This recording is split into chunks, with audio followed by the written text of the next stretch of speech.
பாகிஸ்தான் என்ற எண்ண ஓட்டம் 1940ல முஸ்லீம் லீக் மேடைகளில் இருந்து வெளிப்பட்டாலும், 10 ஆண்டுகளுக்கு முன்பாகவே கவிஞரும், அறிஞருமான முகமது இக்பாலால இது சிந்திக்கப்பட்டது.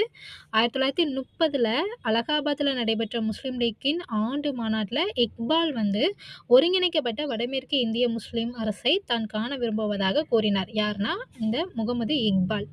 இது பின்னர் கேம்பிரிட்ஜ் மாணவர்களில் ஒருவரான ரகமது அலியால வலுவாக வெளிப்படுத்தப்பட்டது.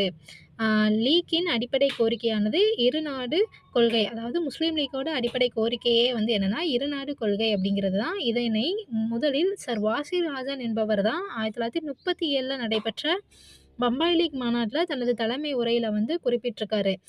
யாருன்னா சர் வாசிர் ஹாசன் என்பவர்.